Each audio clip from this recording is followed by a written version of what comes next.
மேடையில் அமர்ந்திருக்கும் அனைவருக்கும் வணக்கம். பத்திரிகை நண்பர்கள், ஊடக நண்பர்கள் அனைவருக்கும் வணக்கம். மேடையில் பேசி கைத்தட்டல் வாங்குற அளவுக்கு நான் பெரிய பேச்சாளர் இல்லை, அதனால தயவு செஞ்சு நீங்களே ஒரு தடவை கைத்தட்டிடுங்க. இந்த கைத்தட்டல்கள் அனைத்தும் விசாரணை கைதி அந்த டீமுக்கு தான் போய் சேரும். இப்போ நான் ட்ரெய்லர் பார்க்கும்போது, சாங்ஸ்லாம் பார்க்கும்போது எல்லாரும் அவ்வளோ என்ஜாய் பண்ணி பார்த்தாங்க. மகேந்திரன் எல்லாரையும் விட மகேந்திரன் வந்து ரொம்ப என்ஜாய் பண்ணிப்பான். அந்த குத்து சாங்லாம் ரொம்ப என்ஜாய் பண்ணி பார்த்தாரு. ஸோ இன்னமும் வந்து அவர் நாட்டாமலேருந்து இன்னும் அந்த டீச்சரை தூக்கின்னு போனது யாருன்னு இன்னும் அவர் மறக்காமல் இருக்கிறாருன்னு நினைக்கிறேன். என்றும் இளமோடு இருக்கும் மாஸ்டர் மகேந்திரனுக்கு வாழ்த்துக்கள். ஹீரோ உன்னிகிருஷ்ணன் அவர்கள், அவர் வந்து டூயட் பண்ணது, ஆக்ஷன் பண்ணது, எனக்கு அதெல்லாம் விட அவரோட தாடி தான் ரொம்ப பிடிச்சிருந்தது. எல்லாருக்கும் தாடி நமக்கு இது வரைக்கும் வரும், இல்லை சில பேருக்கு ஆட்டு தாடி மாதிரி வரும். இவருக்கு பார்த்தீங்கன்னா அந்த இதில் ட்ரெய்லர் பார்க்கும்போது தெரிஞ்சது, சாங்லாம் இப்படி கிராஸாக இருந்துச்சு. அப்போ வந்து அசோகன் சார் வச்சுருப்பார். அந்த மாதிரி ஒரு ஒரு நல்ல ஸ்டைலாக அந்த கிருதாவோடு சேர்ந்த அந்த தாடி எனக்கு ரொம்ப பிடிச்சிருந்தது சார். உங்களுக்கு என் மண்மார்ந்த வாழ்த்துக்கள். ஏன்னா ஒரு ஒரு ஹீரோட்டையும் ஒரு ஒரு ஸ்டைல் இருக்கும்.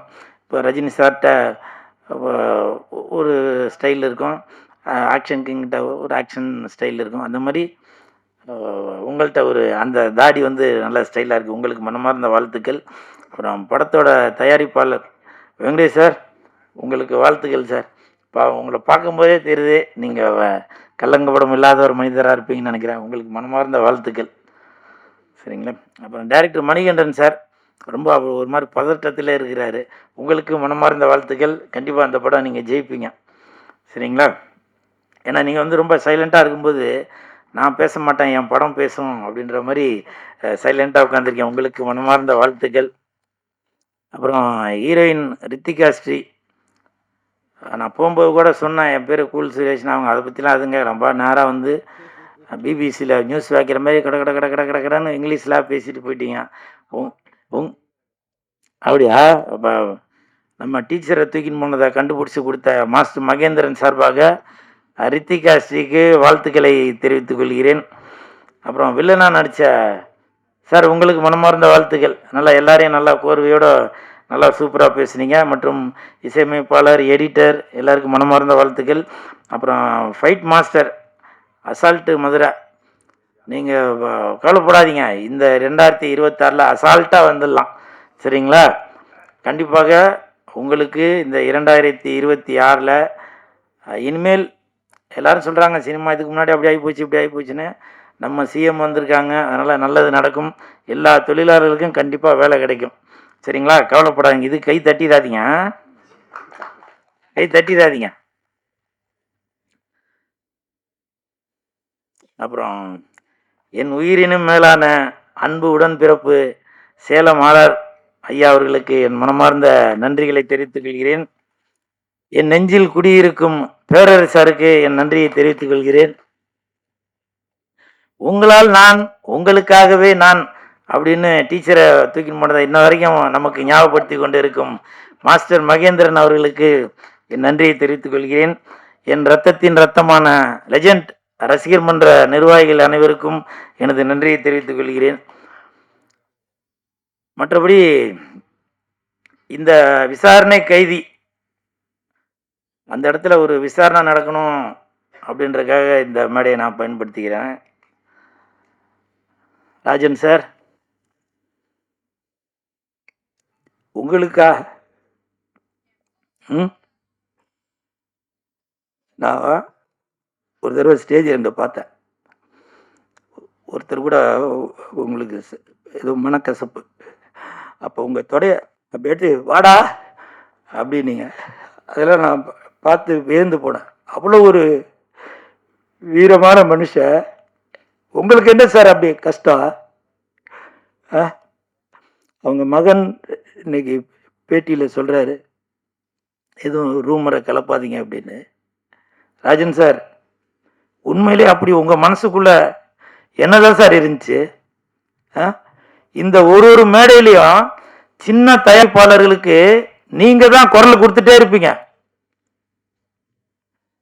நிறைய பேர் நினைப்பாங்க அவர் வந்து எல்லாரையும் திட்டுறாருன்னு. அது திட்டல, அறிவுரை சொல்றாரு, புத்திமதி சொல்றாரு. ஒரு மாணவனுக்கு ஆசிரியர் சொல்றது என்ன நம்மளை திட்டிக்கிட்டே இருக்காரு அப்படின்னு தான் தோணும். அப்படி ஆசிரியர் ஸ்தானத்திலிருந்து மற்ற சின்ன தயாரிப்பாளர்கள் எதுவும் தவறான தெரியாத அந்த மாதிரி விஷயங்களை எதுவும் தேர்ந்தெடுத்துடக்கூடாது. அவங்கள நம்மளை நம்பி வர சின்ன தயாரிப்பாளர்களை யாரும் ஏமாத்திடக்கூடாது அப்படின்னு கே ராஜன் சார் அவ்வளவு குரல் கொடுத்துட்டு இருந்தாரு. ஆனால் 85 வயசு நான் இருப்பேனான்னு தெரியல. இன்னமும் அவ்வளவு ஒரு உறுதியான உடலோட தான் நீங்க இருந்தீங்க. உண்மையிலேயே அந்த வெள்ளை சட்டை வெள்ளை பேண்ட் அது உங்களுடைய அடையாளம். அந்த உங்களுடைய அந்த வெள்ளை சட்டை வெள்ளை மனசை உங்களோட மனசை காட்டும். அப்படி ஒரு தங்கமான மனிதர். உங்களுக்கு அப்படி என்ன சார் பிரச்சனை? உங்களுக்கு வலதுகரமாக பேரரசு சார்லாம் பல இடத்துல வந்து பேசினதை நான் பார்த்துருக்கேன்.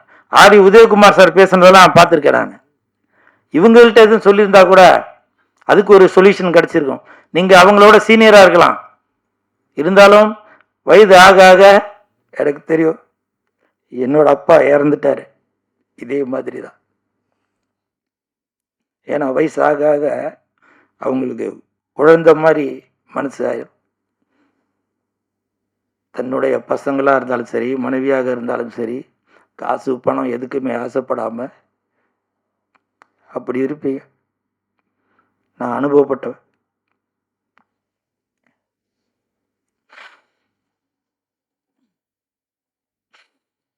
அதே மாதிரி சிஎம் விஜய் சார் இன்னைக்கு சிஎம் ஆயிருக்காரு. எனக்கு தெரிஞ்சு விஜய் சாரோட அப்பா சந்திரசேகர் சார் அம்மா அவங்கள விட சிஎம் ஆகணும் அப்படின்னு கே ராஜன் சார் தான் அப்போ இருந்து நினைச்சிட்டே இருந்தாரு. ஏன் அடுத்த ஒரு மாற்றம் வரணும் சினிமால. எனக்கு அதை பற்றி பேசுறதுக்கு எனக்கு அனுபவம் பத்தாது.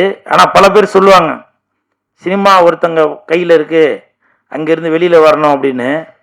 ஏன்னா நான் ஸ்கிரீனுக்கு முன்னாடி மட்டும்தான் நடிக்கிறவன். பின்னாடி நடக்கிற விஷயங்கள் எனக்கு தெரியாது. அந்த தயாரிப்பாளரோட வழி என்னன்றது எனக்கு தெரியாது. அது எல்லாம் உணர்ந்து கே ராஜன் சார் அடிக்கடி சொல்லிட்டே வருவார், என்னோட தயாரிப்பாளர் இந்த நிலைமைக்கு வந்துட்டு இருக்காங்க, அவங்கள காப்பாற்றணும் அப்படின்னு சொல்லிட்டு இருப்பாரு. அப்படி ஒரு மாற்று அரசியல் இப்போ வந்திருக்கு. அதை கைதட்டி பார்க்கறதுக்குள்ள இப்படி அவசரப்பட்டீங்க சார். எனக்கு பல இடத்துல நீங்கள் புத்திமதி சொல்லியிருக்கீங்க. இங்கே நான் வந்தப்போ கூட பல ப்ரெஸ்ஸுக்காரங்க என்கிட்ட கேட்டாங்க பழசெல்லாம் ஞாபகப்படுத்தி. ஏன்னா சில இடத்துல நான் கே ராஜன் சார்னால தான் பிரபலமே ஆனேன். எனக்கு அவ்வளோ புத்திமதி சொன்னார். இது எனக்கு ஒரு தாய் வீடு மாதிரி, அவர் எனக்கு தந்தை மாதிரி. ஏன்னா மாணவனை திருத்துறதுக்கு அந்த வாத்தியார் இருந்தாதான் அந்த மாணவன் சரியாக வருவான். அதன் பிறகு நான் என்னோட வாளை சுருட்டி கொண்டு ரொம்ப ஜுனூனாக இருந்தேன். அதுக்கப்புறம் தான் நான் பிக் பாஸ்லாம் போனேன். பிக் பாஸ் போனதுக்கப்புறம் என்னுடைய குணம் என்ன அப்படின்னு எல்லாருக்கும் வெளியில் தெரிஞ்சது. கே ராஜன் சார், உங்களது குடும்பத்திற்கு எனது ஆழ்ந்த இரங்கல்.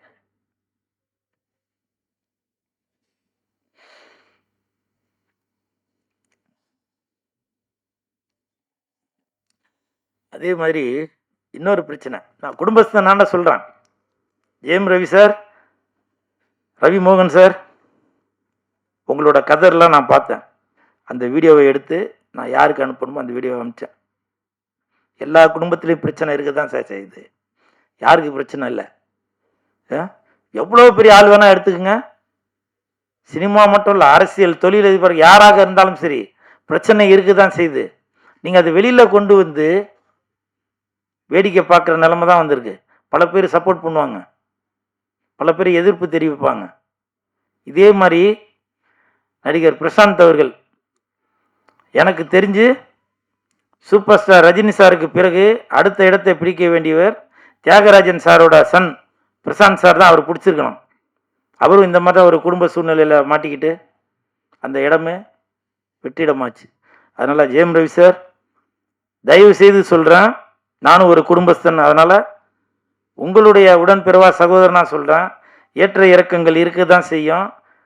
அதை தயவு செய்து பெரியவங்க பேசி அதை முடிவு பண்ணுங்க. ஏன்னா இந்த நேரத்தில் வார்த்தைகளை கொட்டிட்டாக்க, ஏன்னா உங்களுக்கு 2 பசங்க இருக்காங்க, நான் அவங்க பசங்களுக்காக தான் வாழ்ந்துட்டு இருக்கேன்னு 2 பேருமே மாறி மாறி சொல்லிட்டு இருக்கீங்க. அதனால் தயவு செய்து சொல்கிறேன், நீங்கள் என்னோட சின்னவரா பெரியவரா இல்லை உங்கள் வயது உடையவனா என்னன்ற எனக்கு தெரியல. ஏன்னா உங்கள் கம்பெனியில் நான் சாப்பாடு சாப்பிட்டவன், சம்பளம் வாங்கினவன், அந்த நன்றி உணவோடு சொல்கிறேன். தயவு செய்து ஜெயம் ரவி சாருக்கு தகுந்த, அதற்கு தகுதி உள்ளவர்கள் அவங்க 2 பேருக்குமே ஒரு கவுன்சிலிங் கொடுத்து இணைத்து வைக்க பாருங்க. ஏன்னா ஜெயம் ரவி சாரோட குடும்பம் எனக்கு நல்லா தெரியும். அப்படிப்பட்டவங்க இல்லை அவங்க. எல்லா குடும்பத்திலையும் பிரச்சனை இருக்க தான் செய்யும். ஆர்த்தி மேடம், நீங்கள் என்னோட சின்னவங்களா கூட இருப்பீங்க. உங்கள் பாதம் தொட்டு கேட்குறேன், உங்களுடைய குழந்தைகளோட நலன் கருதி தயவு செய்து நீங்கள் ஒரு சுமூகமான ஒரு முடிவு எடுத்து நீங்கள் ஒத்துமையாக வாழணும். ஜெயம் ரவி சார், நீங்கள் வந்து கோவத்தில் வந்து சொல்கிறீங்க நான் இனிமேல் நடிக்க போகிறதில்ல அப்படின்னு. எனக்கு சினிமா இண்டஸ்ட்ரியை சேர்ந்தவங்க சொன்னாங்க, சேட்டலைட்டு நல்லா வியாபாரம் ஆகுறது ஜெயம் ரவிக்கு தான் அப்படின்னு. அப்படிப்பட்ட ஒரு மனிதரை ஏன் தமிழ் சினிமா இழக்கணும்? உங்களுடைய குடும்ப சூழ்நிலைக்காக எதுக்கு பல தொழிலாளர்களோட வாழ்வாதாரம் பாதிக்கணும்? அதனால ஜெயம் ரவி சார், ஆர்த்தி மேடம், தயவு செய்து நீங்க இல்லைனாக்கா வேற யாரோட ஒத்துழைப்பும் இல்லாமல் நீங்களே பேசி ஒரு முடிவு எடுங்க. ஏன்னா நான் குடும்பஸ்தன், எனக்கு தெரியும். எனக்கும் பல துன்பங்கள் இன்ன வரைக்கும் இருந்துட்டு தான் இருக்கு. எல்லாத்தையும் நான் சமாளிச்சு தான் போயிட்டு இருக்கேன். அதுதான் குடும்பம். ஸ்டேஜில் உள்ளவங்களுக்கு பல பேருக்கு தெரியும் அது. ஏன்னா வழி சொல்றதுக்கு ஊரே வரும், ஆனா வழி சொல்றதுக்கு ஒருத்தர் கூட வரமாட்டாங்க. அப்படிப்பட்ட தட்டுங்க சார். இது எனக்கு மட்டும் இல்ல, ஜெயம் ரவிக்கு மட்டும், எல்லாருக்கும் தான் சொல்றேன். வழி சொல்றதுக்கு ஊரே வரும், ஆனால் வழி சொல்றதுக்கு ஒருத்தங்க கூட வரமாட்டாங்க. என்ன கூட பல பேர் சொல்லுவாங்க, எதுக்கு நீ தியேட்டர்ல போய் கத்திட்டு இருக்கிற, எதுக்கு நீ அந்த நிகழ்ச்சிக்கு போற இந்த நிகழ்ச்சிக்கு போற அப்படின்னு. நீங்க டைரக்டர் தானே, நீங்க ப்ரொடியூசர் தானே, எனக்கு ஒரு வழி காட்டலாம்ல. அதுதான். அதனால ஜெயம் ரவி சார், தயவு செய்து நீங்க இதை புரிஞ்சு 2 பேரும் சுமூகமாக ஒரு முடிவு எடுங்க. அப்புறம்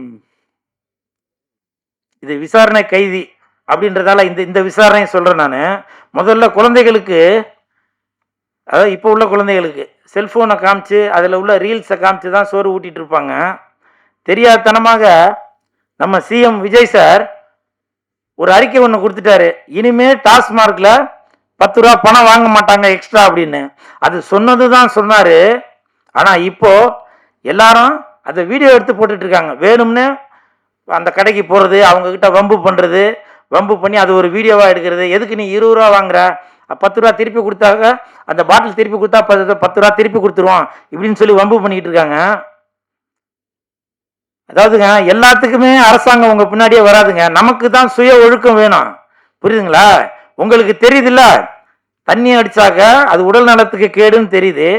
வேணும்னு அந்த ஒயின் ஷாப்காரங்கிட்ட சண்டை வலிக்கணுன்றதுக்காகவே நீங்க போய் அங்கே போய் காசை கொடுத்து, இது வந்து 140 தான் போட்டிருக்கு, எதுக்கு நீ 160 வாங்குற அப்படின்னு நம்முடைய சிஎம் விஜய் சாருக்கு கெட்ட பேர் வாங்கறதுக்காக சில தீய சக்திகள் அந்த மாதிரி வேலை பார்த்துட்டு இருக்கிறீங்க. இதை வந்து நான் டிவிக்கேன்னு வேற, நான் வீடியோலாம் பார்த்தேன், டிவிக்கேன்னு வேற பெருமையா வேற சொல்றீங்க. எங்க அண்ணன் விஜய் சொல்லியிருக்காரு, நீ எதுக்கு 10 ரூபா எக்ஸ்ட்ரா வாங்குற, 20 ரூபா எக்ஸ்ட்ரா வாங்குற அப்படின்னு. இது எதுக்கு? ஒரு அரசை நல்வழிப்படுத்துவதற்காக நம்ம இருக்கணும். ஏன்னா இப்ப அந்த வீடியோ நீங்க எடுத்து போடுறது, இப்போ ஒரு மாசத்துக்கு முன்னாடி பாத்தீங்கன்னாக்கா ஜாலியா பெண்கள் ஆடுறதோ ஆண்கள் ஆடுறதோ ஏதோ ஒண்ணு, அவங்க ட்ரெஸ் போட்டு ஏதோ ஒன்று பல இதெல்லாம் வரும். ஆனால் இப்போ கடந்த ஒரு வாரமாக திறந்தாக்க வெறும் ஒயின் ஷாப் வீடியோ தான் வருது. அப்ப அந்த வீடியோ பார்த்துட்டு இருக்க குழந்தைகளுக்குலாம் என்ன தோணும்? தெரியாத பசங்களுக்கும் அது சரக்குனா என்ன தட்டி சார், தெரியாத பசங்களுக்கும் அந்த விஷயம் தெரிய வரும். நம்மளும் அது என்னன்னு தெரிஞ்சுப்போம் அப்படின்னு. அதனால தயவு செய்து சுய ஒழுக்கம் நம்மள்கிட்ட தான் இருக்கணும். திட்டம் போட்டு திருடுற கூட்டம் திருடிக்கொண்டே இருக்கும். அது சட்டம் போட்டு தடுக்கிற கூட்டம் தடுத்து கொண்டே இருக்கும். திருடனாய் பார்த்து திருந்தாவிட்டால் திருட்டை ஒழிக்க முடியாது. அப்ப சொன்னீங்க, எதனா ஒண்ணு தப்பு நடந்துச்சுனாக்க, இது வந்து திமுகவோட வேலை அப்படின்னு. செந்தில் பாலாஜியோட வேலை அப்படின்னு சொன்னீங்க. இப்ப நீங்க யார குறை சொல்லுவீங்க? அதனால தயவு செய்து அந்த தீய பழக்கத்த விட்டுருங்க. நீங்க வீடியோ போடுறதுக்காகவே நீங்க ஒயின் ஷாப்புக்கு போறீங்களா என்னன்னு தெரியல. அப்ப ரூ. 10 வாங்குனாரு செந்தில் பாலாஜின்னு சொன்னீங்க. இப்ப ரூ. 20 வாங்குறாங்க. அப்படின்னு அது ஒரு ஒரு தவறான குற்றச்சாட்ட வேற சொல்லிட்டு இருக்கீங்க. உங்களுடைய அந்த வீடியோ பார்க்கும்போது பொதுமக்களை விடுங்க. உங்களுடைய அம்மா, அப்பா, உங்களுடைய மகன்கள், மகள்கள், அக்கா, தங்கச்சி எல்லாரும் பார்க்க மாட்டாங்களா? அந்த சூடு சொரணை உங்களுக்கு வேணாமா? ம்?